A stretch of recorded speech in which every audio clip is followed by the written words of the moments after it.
ஹாய்ங்க. எல்லாரும் நல்லா இருக்கீங்களா? நான் அங்கே ஹேமா. 30 டேஸ் இன்டர்மிட்டன்ட் ஃபாஸ்டிங்கில் இன்றைக்கி டே 26 இன்றைக்கி என்னென்னலாம் சாப்பிட்டேன், இந்த டே ஃபுல்லாக எனக்கு எப்படி போச்சுன்னா இந்த வீடியோவில் இருக்கும்.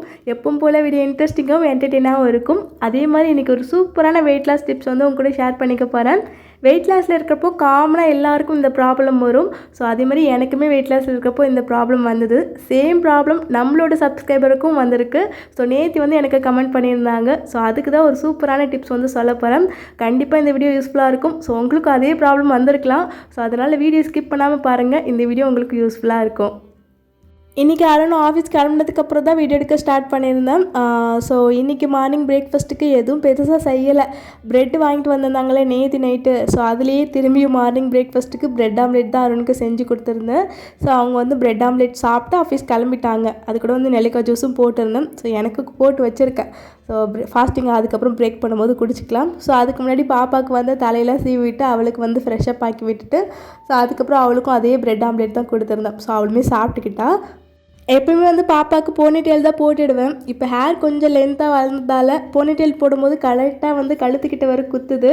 ஸோ அது இல்லாமல் வெயில் காலம் வேறு இல்லையா? ஸோ அது அவளுக்கு ரொம்ப டிஸ்டர்பன்ஸாக இருக்குது விளையாடும் போது. ஸோ நேற்றெல்லாம் சொல்லிகிட்டே இருந்தா. ஸோ அதனால தான் இன்றைக்கி எண்ணெய் வச்சு தலையை வந்து நல்லா பின்னி விட்டுட்டேன். ஸோ அது வந்து நல்லா ஸ்டிஃபாக இருக்கும், அவ்வளோவா டிஸ்டர்பன்ஸாக இருக்காது. அதே மாதிரி இந்த போனிடெயில் போட்டுவிட்டா ஒரு 2 ஹவர்ஸ்க்குள்ளேயே வெள்ளாடுறேன்னு சொல்லி தலையை ஃபுல்லாக கலைச்சிருவான். ஒரு நாளைக்கு ஒரு 3 முறை வந்து தலை சீவுற மாதிரி இருக்கும்.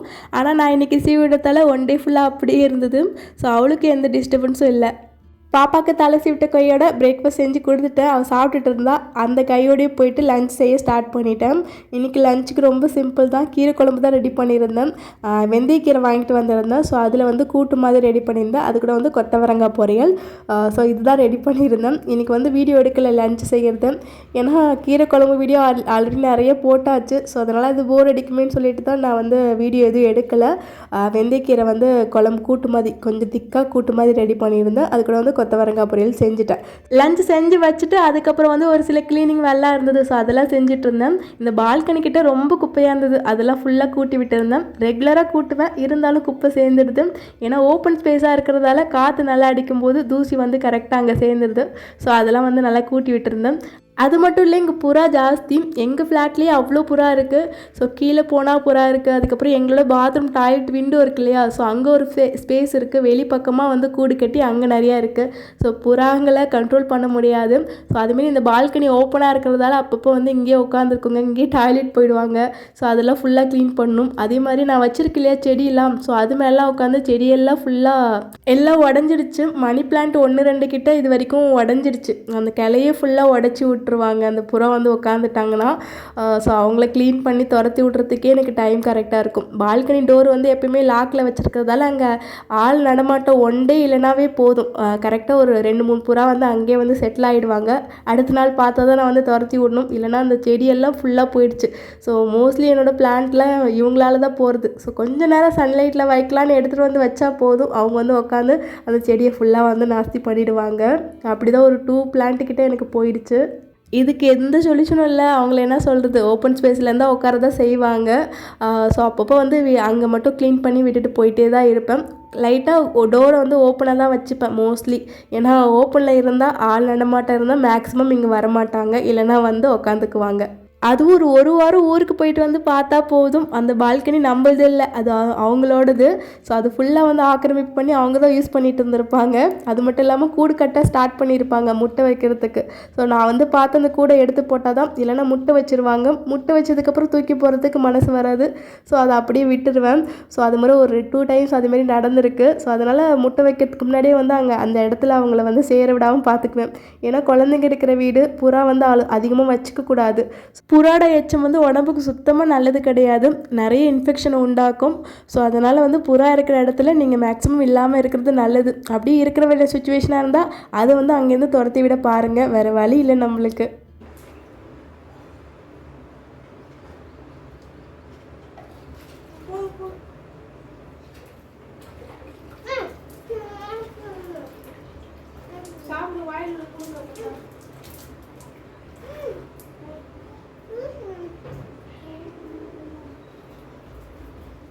அதுக்கப்புறம் ஃபாஸ்டிங்கை கரெக்டாக பிரேக் பண்ணியாச்சு. நேற்று வந்து டின்னர் முடிக்கிறதுக்கு 8 மணிக்கிட்ட ஆயிடுச்சு. ஏன்னா நேற்று அருண் ப்ரெட் வாங்கிட்டு வந்து அதுக்கப்புறம் தான் வந்து டின்னர் செஞ்சு சாப்பிட்டுருந்தோம். ஸோ அதனால் டைம் ஆகிடுச்சு. இன்றைக்கி வந்து ஃபாஸ்டிங்கை கரெக்டாக 12 மணிக்கு தான் பிரேக் பண்ணியிருந்தேன். பிரேக் பண்ணுறதுக்கு கொஞ்சமாக வாட்டர்மெலன், ஏன்னா வாட்டர்மெலன் வீட்டில் நிறைய இருந்தது. ஒரு 2 பீஸ் கிட்ட வாட்டர்மெலன் எடுத்திருந்தேன். அது கூட வந்து பாதாம் முந்திரி இது ரெண்டும் சுடு தண்ணியில் ஊற வச்சுருந்தேன் காலையிலேயே. இது வந்து தம்பிக்காக கஞ்சி செய்கிறதுக்கு ஊற வச்சுருந்தேன். அதில் எக்ஸ்ட்ரா எனக்குமே சேர்த்து அப்படியே ஊற வச்சுருந்தேன். பாதாமை தோல் எடுத்துகிட்டு சாப்பிட்றது நல்லதுன்னு சொல்கிறாங்க. அது எந்த அளவுக்குன்னு எனக்கு உண்மைன்னு தெரியல. நான் இது வரைக்குமே தோல் எடுக்காமல் தான் சாப்பிட்டுட்ருக்கேன். எப்பயாவது ரேராக அது வந்து ஊற வச்சு தோல் எடுத்து வேணால் சாப்பிடுவேன். அது கூட எப்பவும் போல் நெல்லிக்காய் ஜூஸ் குடிச்சிருந்தேன். ஃபஸ்ட்டு நெல்லிக்காய் ஜூஸ் குடிச்சிட்டு அதுக்கப்புறம் ஒரு 5 நிமிஷம் விட்டு தான் இந்த பாதாம் முந்திரி சாப்பிட்டு அப்புறம் ஃப்ரூட் சாப்பிட்டுருந்தேன். உங்ககிட்ட பாதாம் முந்திரி இல்லைன்னா அதுக்கு ஆல்டர்னேட்டிவ் வேர்க்கடலை தான். அது ஒரு கைப்பிடி வறுத்த வேர்க்கடலை சாப்பிட்டுக்கோங்க. ஸோ கண்டிப்பாக ஒரு நாளைக்கு ஒரு கைப்பிடி வேர்க்கடலை எடுத்துக்கோங்க. அது ரொம்ப நல்லது. ஃபாஸ்டிங்கை பிரேக் பண்ணி அதுக்கப்புறம் ஒரு 1/2 hour விட்டு தான் நான் வந்து லஞ்சு சாப்பிட்ருந்தேன்.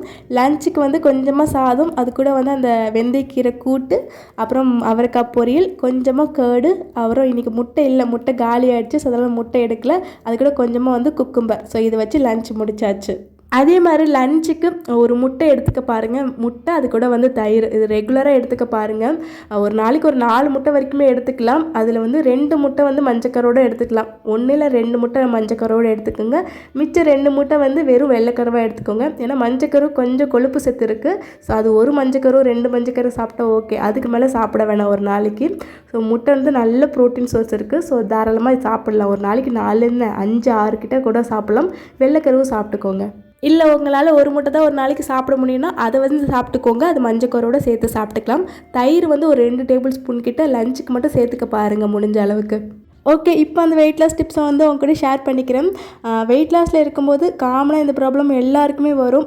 இது வந்து இன்டர்மிட்டன்ட் ஃபாஸ்டிங்கில் இருந்தால் மட்டும் கிடையாது. நீங்கள் எந்த வெயிட் லாஸ் ஜர்னி ஸ்டார்ட் பண்ணாலும் இந்த ப்ராப்ளம் வரும். ஸ்டார்டிங்கில் நல்ல வெயிட் லாஸ் ஆகும் நீங்கள் வெயிட் லாஸ் ஜர்னி ஸ்டார்ட் பண்ணும்போது. ஸோ அதுக்கப்புறம் இடையில அப்படியே வெயிட் வந்து ஸ்டெக் ஆகிடும். அதுக்கப்புறம் வெயிட் லாஸ் ஆகாது, கெயின் ஆகாது, நம்ம இருந்த வெயிட்லேயே இருக்க சான்ஸ் இருக்குது. ஸோ அது வந்து எல்லாருக்குமே நடக்கும். இது வந்து காமன் தான். இதை நினச்சி நீங்கள் பயப்பட வேணாம், வெறி பண்ணிக்க வேணாம். ஸோ இதுக்கப்புறம் வெயிட் வந்து லாஸ் ஆகாதுன்னு சொல்லிட்டு இது வந்து எனக்குமே நடந்துச்சு. இது எதனாலனா உடம்புல நார்மலாக எல்லாருக்குமே இது நடக்கும். இதுக்கு பெருசான ரீசன்லாம் எதுவும் கிடையாது. ஸோ அதுக்கப்புறம் திரும்பி ஒரு 10 days இல்லை ஒரு 2 weeks கழித்து திரும்பி வெயிட் வந்து திரும்பி ரிடியூஸ் ஆக ஸ்டார்ட் ஆகிடும். நீங்கள் அதே மெத்தடை ஃபாலோ பண்ணணும். நீங்கள் இடையில வந்து வெயிட் லாஸ் ஆகலைன்னு சொல்லி இதை அப்படியே கைவிட்டிங்கன்னா இதுக்கப்புறம் லாஸ் பண்ணி வச்சுருக்கோம் இல்லையா, ஸோ அந்த 1 கிலோ 2 கிலோ வெயிட் கூட திரும்பி வெயிட் வந்து சீக்கிரமாக ஏறிடும். இது வந்து உடம்பு நம்மளே செக் பண்ணுற மாதிரி. ஸோ நம்ம வந்து கன்சிஸ்டன்சியாக ஃபாலோ பண்ணுறோமா இல்லை விட்டுறோமா, நம்ம பொறுமையை சோதிக்கிற மாதிரி தான் இது கிட்டத்தட்ட. ஸோ இது நினச்சி நீங்கள் பயப்பட வேணாம். அதுக்கப்புறம் ஒரு வாரம் கழித்து திரும்பி வந்து வெயிட் லாஸ் ஆக ஸ்டார்ட் ஆகிடும். நீங்கள் அதே மாதிரி ஃபாலோ பண்ணணும். ஒரு மாதம் வரைக்கும் நீங்கள் ஸ்டார்டிங்கில் என்னென்ன ஃபுட்டெலாம் சாப்பிட்டுட்டு இருந்தீங்களோ அதே மாதிரி மெயின்டைன் பண்ணிகிட்டே வாங்க. ஒரு மாதம் கழித்து இப்போ சாப்பிட்ற ஃபுட் இருக்கு இல்லையா, அது இன்னும் கொஞ்சம் கம்மி பண்ணிக்கோங்க. கொஞ்சம் கொஞ்சமாக வாக்கிங், அதுக்கப்புறம் உங்களால் எக்ஸசைஸ் பண்ண முடிஞ்சால் பண்ணுங்கள். அப்படி இல்லைன்னா வாக்கிங் ஒரு 1/2 hourலேருந்து 3/4 மணி நேரம் வாக்கிங் போங்க. ஸோ அப்போ தான் உங்களுக்கு ரிசல்ட் இன்னும் கொஞ்சம் அதிகமாக இருக்கும். ஸோ ஒரு சில பாடிக்கு வந்து ஒரு ஸ்டேஜுக்கு அப்புறம் வந்து வெயிட் லாஸ் ஆகாது தான். அதுக்கு வந்து நீங்கள் கொஞ்சம் வாக்கிங் வந்து இன்க்ளூட் பண்ணணும். வாக்கிங் வந்து கண்டிப்பாக எல்லாருனாலையும் பண்ண முடியும். டைம் கொஞ்சம் மேனேஜ் பண்ணி ஈவினிங் டைமில் இல்லை மார்னிங் டைமில், ஸோ எந்த டைம் நீங்கள் உங்களுக்கு ஃப்ரீயாக இருக்கோ அந்த டைமில் வாக்கிங் போங்க. அட்லீஸ்ட் ஒரு 1/2 hour போங்க. அது உங்களுக்கு திரும்பி பூஸ்டப் பண்ணும். உங்கள் பாடியை திரும்பி பூஸ்ட் பண்ணி திரும்பி வெயிட் லாஸ் வந்து கண்டிப்பாக பண்ண உங்களுக்கு கண்டிப்பாக ஹெல்ப் பண்ணும். இதை தான் நான் பண்ணேன். நான் ஸ்டார்டிங்லேருந்து வாக்கிங் அதுக்கப்புறம் எக்ஸசைஸ் எல்லாமே பண்ணிட்டு தான் வந்தேன். ஆனால் ஒரு ஸ்டேஜுக்கு அப்புறம் வெயிட் அப்படியே வந்து ஸ்டெக் ஆகிடுச்சு. நான் அப்புறம் என்ன பண்ணேன், இன்னும் கொஞ்சம் எக்ஸ்ட்ரா நான் வந்து சாப்பாடு வந்து கொஞ்சம் கம்மி பண்ணி சாப்பிட ஆரம்பித்தேன். ஸோ நம்ம சாப்பிட்ற ஃபுட்லேருந்து இன்னும் கொஞ்சம் கம்மி பண்ணி அடுத்த ஒரு 1 weekல சாப்பிட ஆரம்பிச்சிட்டிங்கன்னா அது கூட வந்து வெயிட் லாஸ் இன்னும் கொஞ்சம் ஃபாஸ்ட்டாக இருக்கும். வெயிட் லாஸ் வந்து திரும்பி ஸ்டார்ட் ஆகிடும் வெயிட் லாஸ் ஆகிறதுக்கு. அதுமாரி அது கூட வந்து வாக்கிங் எக்ஸசைஸ் வந்து ஒரு 1/2 hour 1 hourக்குள்ளே அந்த மாதிரி பண்ணிகிட்டு இருந்தேன். இன்னும் கொஞ்சம் எக்ஸ்ட்ரா பண்ண ஸ்டார்ட் பண்ணேன் நான். ஸோ அது பூஸ்ட் பண்ணணும் உங்கள் பாடியை திரும்பி திரும்பி நீங்கள் அதே மாதிரி மெயின்டைன் பண்ணுற மாதிரி ஆகிடும். ஸோ அதனால் பூஸ்ட் பண்ணிங்கன்னா அது திரும்பி வந்து உடம்பு வந்து திரும்பி வந்து வெயிட் லாஸ் பண்ண ஸ்டார்ட் பண்ணிடும். அதுக்கப்புறம் கொஞ்சம் கொஞ்சம் ரொம்ப முடியலன்னா அப்படி லைட்டாக கம்மி பண்ணிக்கோங்க. ஓரளவுக்கு ஒரு 1/2 hour ஆச்சும் வாக்கிங் போங்க ஒரு நாளைக்கு. ஸோ பாடி திடீர்னு வந்து ஸ்டெக் ஆக தான் செய்யும். ஸோ அப்போ வந்து நீங்கள் பூஸ்ட் பண்ணுற மாதிரி பாடியை கொஞ்சம் வந்து வாக்கிங் இன்க்ளூட் பண்ணிக்கோங்க. வாக்கிங் இது வரைக்கும் எதுவுமே வந்து நீங்கள் பண்ணாமல் இருக்கீங்கன்னா வாக்கிங் இன்க்ளூட் பண்ணிக்கோங்க. இல்லை ஆல்ரெடி நான் வாக்கிங்லாம் பண்ணிகிட்டு இருக்கேன், இருந்தாலும் எனக்கு ஸ்டெக் ஆகிடுச்சுன்னா எக்ஸ்ட்ரா ஏதாவது எக்ஸசைஸ் இல்லைனா எக்ஸ்ட்ரா இன்னொரு 1/2 hour வாக்கிங் போங்க ஒரு 1 weekக்கு. ஸோ அதுக்கப்புறம் பாடி பூஸ்ட் ஆகிடுச்சுன்னா நீங்கள் வந்து ரெகுலர் ரொட்டீனை நீங்கள் ஸ்டார்ட் பண்ணிடலாம். அந்த 1/2 hour எக்ஸ்ட்ரா போகிறீங்களா, எக்ஸ்ட்ரா பண்ணுறத லைட்டாக ஸ்டாப் பண்ணிக்கோங்க. ஆனால் நான் ஒரே ஒரு டிப்ஸ் சொல்லிக்கிறேன். நீங்கள் இது வரைக்கும் ஒரு 1 month இந்த இன்டர்மிட்டன்ட் ஃபாஸ்டிங் ஃபாலோ பண்ணியிருக்கீங்கன்னா வச்சுக்கோங்களேன். ஸோ அதுக்கப்புறம் 1 monthக்கு மேலே நீங்கள் வந்து கொஞ்சமாக வாக்கிங் வந்து இன்க்ளூட் பண்ணிக்கோங்க. நீங்கள் இது வரைக்கும் எக்ஸசைஸ் வாக்கிங்னு எதுவுமே இன்க்ளூட் பண்ணாமல் இருக்கீங்கன்னா கொஞ்சம் வந்து நீங்கள் ஒரு 1/2 hour வாக்கிங் போய் தான் ஆகணும். இதுக்கப்புறம் வெயிட் லாஸ் ஆகாமல் ஃபுல்லாகவே ஸ்டக் ஆகிடும். பாடி வந்து எவ்வளோ பூஸ்ட் பண்ணாலும் உங்களுக்கு வந்து வெயிட் லாஸே ஆகாது. ஒரு 1/2 hour அதுக்காக டைம் ஸ்பெண்ட் பண்ணி வாக்கிங் போக ஆரம்பிங்க. ஸோ வெயிட் லாஸ் இன்னும் கொஞ்சம் குயிக்காக இருக்கும். அடுத்த ஒரு 2 months இல்லை 1 month இன்னும் கொஞ்சம் வெயிட் லாஸ் வந்து குயிக்காக இருக்கும். ஓரளவுக்கு நல்லாவே வெயிட் லாஸ் ஆகும். இந்த டிப்ஸ் வந்து யாருமே சொல்லியிருக்க மாட்டாங்கன்னு நினைக்கிறவங்களுக்கு. ஏன்னா எனக்கு இந்த இன்சிடெண்ட் நடந்தது வெயிட் லாஸில் இருக்கிறப்போ. நான் இது வரைக்கும் 3 time இந்த இன்டர்மிட்டன்ட் ஃபாஸ்டிங் ஃபாலோ பண்ணியிருக்கேன். வெயிட் லாஸ் ஜெர்னி ஸ்டார்ட் பண்ணி கம்ப்ளீட் பண்ணியிருக்கேன். இந்த 3 timeமே எனக்கு வந்து ஒரு ஸ்டேஜுக்கு அப்புறம் அப்படியே வெயிட் ஸ்டெக் ஆகிடுச்சு. ஸோ அப்போ வந்து எக்ஸ்ட்ரா கொஞ்சம் பண்ண ஆரம்பித்தேன். சாப்பாடு கொஞ்சம் குறைச்சி சாப்பிட ஆரம்பித்தேன். ஒரு 20 days வரைக்குமே அந்தமாரி தான் சாப்பாடு கொஞ்சம் குறைச்சி சாப்பிட ஆரம்பித்தேன். அதுக்கப்புறம் அது பழகிடுச்சு. ஸோ அதுக்கப்புறம் அதேமாதிரி கம்மியாகவே சாப்பிட ஆரம்பிச்சிட்டேன். வெயிட் லாஸ் வந்து ரொம்ப ஃபாஸ்ட்டாக இருந்தது. ஸோ ஸ்டார்டிங்கில் ஸ்லோவாக இருந்தது, ஸ்டெக் ஆனது. அதுக்கப்புறம் வந்து ரொம்ப ஃபாஸ்ட்டாக ஆகிடுச்சு வெயிட் லாஸ். நான் ஒரு 3 months கிட்ட இந்த வெயிட் லாஸ்க்காக எடுத்துக்கிட்டேன். அதில் ஃபஸ்ட்டு ஒரு 1 month வரைக்குமே எனக்கு 2 kg 3 kg கிட்ட தான் ரெடியூஸ் ஆகிருந்தது. ரொம்ப ஸ்லோவாக தான் இருந்தது. அதுக்கப்புறம் ஃபுல்லாக ஸ்டெக் ஆகிடுச்சு ஒரு 1 month கம்ப்ளீட் ஆனதும். ஸோ அதுக்கப்புறம் திரும்பி என்ன பண்ணேன், இந்த மாதிரி கொஞ்சம் எக்ஸ்ட்ரா எல்லாமே ஆட் பண்ண ஆரம்பித்தேன். சாப்பாடு கொஞ்சம் குறைக்க ஆரம்பித்தேன். அதுக்கப்புறம் ஃபாஸ்ட்டாக இருந்தது வெயிட் லாஸ். அந்த 2 மாதத்தில் நான் கிட்டத்தட்ட 10 kg வந்து வெயிட் லாஸ் பண்ணியிருந்தேன். நான் சொல்கிறது என்னென்னா, ஸ்டார்டிங்கில் ரொம்ப ஸ்லோவாக தான் இருக்கும். அதுவும் 10 நாளெல்லாம் அவ்வளோ பெரிய டிஃப்ரெண்ட் தெரிஞ்சிடாது. கேட்டிருந்தீங்க சில பேர் 10 days ஆகுது 1 kg லாஸ் ஆகிருக்கு, அதுக்கப்புறம் வந்து வெயிட் வந்து திரும்பி ரெடியூஸ் ஆகலைன்னு சொல்லிட்டு. அதுமாரி ஒரு வாரம் ட்ரை பண்ணியிருந்தேன், 1 kg லாஸ் ஆச்சு, அதுக்கப்புறம் வந்து வெயிட் லாஸே ஆகலைன்ட்டு. ஸோ இந்த மாதிரி தான் நடக்கும் உடம்புல. பாடி இந்த மாதிரி தான் ஸ்டெக் ஆகி நின்றுடும். ஸோ அப்போ நீங்கள் பாடி பூஸ்ட் பண்ணணும். இந்த மாதிரி பாடிக்கு கொஞ்சம் லைட்டாக பூஸ்ட் தேவைப்படும். ஸோ அப்போ வந்து பாடி நீங்கள் கொஞ்சம் லைட்டாக பூஸ்ட் பண்ணணும், புஷ் பண்ணணும். ஸோ அப்போ தான் வந்து வெயிட் லாஸ் திரும்பி குயிக்காக நடக்க ஸ்டார்ட் ஆகும். ஸோ அதனால் நீங்கள் ஸ்டெக் ஆகிடுச்சின்னு சொல்லி ஃபீல் பண்ணி வரி பண்ணி நீங்கள் விட்டுட்டிங்கன்னா அதோட டபுள் மடங்கு வெயிட் கெயின் ஆகிடும். ஸோ அதை மட்டும் மைண்டில் வச்சுக்கோங்க. தயவு செய்து இந்த டயட்டை மட்டும் விட்டுறாதீங்க. என்ன நடந்தாலும் இந்த 3 months நீங்கள் அதிகபட்சம் ஒரு 3 months எடுத்துக்கோங்க இந்த வெயிட் லாஸ் ஜேர்னிக்காக. ஸோ 3 months வந்து விடாமல் ஃபாலோ பண்ணுங்கள். கரெக்டாக நீங்கள் வெயிட் லாஸ் ஜர்னி ஸ்டார்ட் பண்ணி 1 month கம்ப்ளீட் ஆகிடுச்சுன்னா அதுக்கப்புறம் வந்து சாப்பாடு இன்னும் கொஞ்சம் கம்மியாக சாப்பிட ஆரம்பிங்க. கார்போஹைட்ரேட் சொல்கிறது, கார்போஹைட்ரேட்னால் சாதம் எப்பயும் அளவு எடுத்துக்கிறீங்களா அதை விட கொஞ்சம் கம்மியாக சாதம் அளவு எடுத்துக்கோங்க. பொரியல், அதுக்கப்புறம் ஃப்ரூட்ஸ் இதெல்லாம் அதிகமாக சாப்பிடுங்க. சுண்டெல்லாம் ஓரளவுக்கு அதிகமாக வச்சு சாப்பிடுங்க. அதுமாதிரி சப்பாத்தி 2 சாப்பிட்டுட்டு இருக்கீங்களா, அதில் ஒரு சப்பாத்தி சாப்பிட ஆரம்பிங்க டின்னருக்கு. ஸோ அந்த மாதிரி அளவு கொஞ்சம் கம்மி பண்ணிகிட்டே வந்துட்டிங்கன்னா வெயிட் லாஸ் அடுத்த ஒரு 2 monthsக்கு சூப்பராக இருக்கும். நீங்கள் எதிர்பார்க்காத அளவுக்கு எக்ஸ்ட்ரா வந்து வெயிட் லாஸ் ஆகிருக்கும். என்னோடய வெயிட் லாஸில் நான் ஃபாலோ பண்ண ஒரு சூப்பரான டிப்ஸ்னால் இது தான். ஸோ அது உங்களுக்கும் ஷேர் பண்ணியிருக்கேன். இது கண்டிப்பாக உங்களுக்கு யூஸ்ஃபுல்லாக இருக்கும். இதை வந்து கண்டிப்பாக ட்ரை பண்ணி பாருங்கள். மேபி உங்களுக்கு ஏதாவது இதில் டவுட் இருந்தாலும் கமெண்ட்ஸில் கேளுங்க. கண்டிப்பாக உங்களுக்கு நெக்ஸ்ட் வீடியோவில் கூட நான் கிளியராக சொல்கிறேன். அதுக்கப்புறம் இன்றைக்கி டின்னருக்கு வந்து எக் சப்பாத்தி சாப்பிட்டுருந்தேன். ஏன்னா லஞ்சுக்கு எக்கு சாப்பிடல இல்லையா, அதனால் டின்னருக்கு எக் எடுத்துக்கிட்டேன். அருண் ஆஃபீஸ் விட்டு வரும்போது எக்கு வாங்கிட்டு வந்திருந்தாங்க. ஸோ அதை வந்து எக் சப்பாத்தி மாதிரி ரெடி பண்ணிக்கிட்டேன். ஒன்றும் இல்லை, சப்பாத்தி எப்பவும் போல் சுட்டு எடுத்து தனியாக வச்சுருங்க. அதுக்கப்புறம் அந்த தோசைக்கல்லில் முட்டையை உடச்சி ஊற்றிட்டு அதுக்கப்புறம் இந்த எக் அது மேலே வச்சுட்டு 2 பக்கம் திருப்பி போட்டு எடுத்திங்கன்னா எக் சப்பாத்தி ரெடி. அது கூட லஞ்சுக்கு செஞ்சிருந்த அந்த கீரை கூட்டு கொஞ்சமாக அப்புறம் கொஞ்சமாக குக்கும்பர் வச்சு டின்னரை முடிச்சாச்சு. அதுக்கப்புறம் எப்பவும் போல் நைட் ட்ரிங்க் குடிச்சிருந்தேன். நைட் ட்ரிங்க் எப்போ குடிக்கணும்னு கேட்டிருந்தீங்க. டின்னர் சாப்பிட்டு முடிச்சது ஒரு 10 நிமிஷத்துக்குள்ளேயே நான் குடிச்சு முடிச்சிடுவேன். ஏன்னா ஒரு 7:30க்குள்ளேயே டின்னர் முடிச்சாகணும் இல்லையா. ஸோ அதனால தான் இந்த ட்ரிங்க்கையும் உடனே ஒரு 5லேருந்து ஒரு 10 நிமிஷத்துக்குள்ளேயே குடிச்சு முடிச்சிடுவேன். இந்த நைட் ட்ரிங்க்குக்கு கலரிஸ் இருக்குது. ஸோ அதனால் இது வந்து ஃபாஸ்டிங் டைமில் குடிக்கக்கூடாது, ஃபாஸ்டிங்கை பிரேக் பண்ணிவிடும். ஸோ அதனால் ஃபாஸ்டிங் ஸ்டார்ட் பண்ணுறதுக்கு முன்னாடியே டின்னர் முடிச்சதுமே இந்த ட்ரிங்க்கையும் குடிச்சு முடிச்சிடுங்க. அதுக்கப்புறம் வந்து ஃபாஸ்டிங்கை ஸ்டார்ட் பண்ணிவிடுங்க. இந்த ட்ரிங்க்கு இதுக்கப்புறம் ரெகுலராக குடிக்க ஸ்டார்ட் பண்ணிவிடுங்க. இப்போதைக்கு கேஸ் இஷ்யூ எதுவும் இல்லைன்னு நினைக்கிறேன். அப்படி இருந்தால் மட்டும் நீங்கள் குடிக்க ஸ்டார்ட் பண்ணுங்கள்.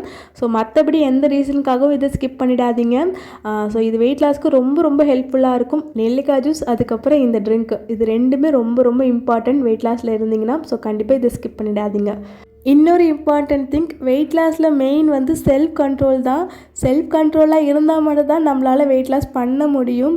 ஸோ நீங்கள் செல்ஃப் கண்ட்ரோலாக இல்லாமல் ஏதாவது ஜங்க் ஃபுட் ஏதாவது எக்ஸ்ட்ரா சாப்பிட்ருந்தீங்கன்னா ரெகுலராக சாப்பிட்றத விட அதனால கூட வெயிட் லாஸ் வந்து ஸ்டக் ஆகிருக்க சான்ஸ் இருக்குது. ஸோ இதெல்லாம் எதுவுமே பண்ணாமல் ஸ்டக் ஆகியிருந்தால் நான் சொல்கிற அந்த டிப்ஸை மட்டும் ஃபாலோ பண்ணால் போதும். நீங்கள் ஏதாவது ஜங்க்கு ஏதாவது எக்ஸ்ட்ரா ரெகுலராக சாப்பிட்றத விட எக்ஸ்ட்ரா ஏதாவது சாப்பிட்ருந்தீங்கன்னா அது கூட வெயிட் வந்து அப்படியே ஸ்டக் ஆகிடும். வெயிட் வந்து இதுக்கப்புறம் லாஸ் ஆக சான்ஸ் இல்லை. ஸோ அதுக்கப்புறம் ரெகுலர் ஃபுட்டை நீங்கள் சாப்பிட்டா மட்டும்தான் வந்து வெயிட் லாஸ் ஆகும். ஸோ இதெல்லாம் கொஞ்சம் மைண்டில் வச்சுக்கோங்க. மெயின் வந்து செல்ஃப் கண்ட்ரோல். உங்களை நீங்களே ப்ளீஸ் மோட்டிவேட் பண்ணிக்கோங்க. ரொம்ப நாள் ஆயிடுச்சு இல்லையா? ஸோ நான் இந்த மாதிரி சொல்லி நீங்கள் மோட்டிவேட் பண்ணால் மட்டும்தான் வெயிட் லாஸ் பண்ண முடியும். உங்களுக்காக நீங்கள் தான் வந்து முயற்சி பண்ணணும். ஸோ அதனால் வெயிட் லாஸ் பண்ணுங்கள். இந்த வெயிட் லாஸ் விஷயத்தில் யாருமே உங்களை மோட்டிவேட் பண்ண மாட்டாங்கங்க. உங்களை நீங்கள் தான் மோட்டிவேட் பண்ணிக்கணும். ஸோ ப்ளீஸ் மோட்டிவேட் பண்ணிவிட்டு வெயிட் லாஸ்க்காக நீங்கள் ஓடுங்க. ஒரு 3 months போதும். ஸோ அதுக்குள்ளேயே சூப்பராக வெயிட் லாஸ் பண்ணிடலாம். ஸோ அது வரைக்கும் கொஞ்சம் கண்ட்ரோலாக செல்ஃப் கண்ட்ரோலாக இருங்க. ரொம்ப நாள் ஆச்சு இல்லையா இந்த மாதிரி உங்களை நான் மோட்டிவேட் பண்ணி. வீடியோ ஸ்டார்டிங்கில் நல்லா மோட்டிவேட் பண்ணியிருந்தேன். ஸோ அதுக்கப்புறம் இடையில வீடியோ பற்றி மட்டுமே சொல்லிட்டு இருந்ததால் மோட்டிவேட் பண்ணவே நான் மறந்துட்டேன். ஸோ அது என்னோடய மிஸ்டேக். உங்களை மோட்டிவேட் பண்ணுறதுக்காக தான் நான் இருக்கேன். யாரும் மோட்டிவேட் பண்ணலாம் கூட நான் உங்களை மோட்டிவேட் பண்ண இருக்கேன். ஸோ உங்களை நீங்களும் மோட்டிவேட் பண்ணிக்கோங்க. கண்டிப்பாக வெயிட் லாஸ் பண்ணலாம். ஓகேங்க, டே 26 வந்து சூப்பராக கம்ப்ளீட் பண்ணியாச்சு. நாளைக்கு டே 27 பார்க்கலாம். ஸோ உங்களுக்கு இந்த வீடியோ பிடிச்சிருக்குன்னு நினைக்கிறேன். அப்படி பிடிச்சிருந்தா இந்த வீடியோக்கு ஒரு லைக் மட்டும் பண்ணிக்கோங்க. நம்ம சேனலுக்கு புதுசாக இருந்தீங்கன்னா நம்ம சேனலை சப்ஸ்கிரைப் பண்ணி வச்சுக்கோங்க. ஸோ வீடியோவில் நடக்கிறதெல்லாம் சும்மா காமெடிக்கு. ஸோ அதை வந்து பெருசாக எடுத்துக்காதீங்க. ஸோ நெக்ஸ்ட் வீடியோவில் பார்க்கலாம். அது வரைக்கும் பாய் அண்ட் குட் நைட்.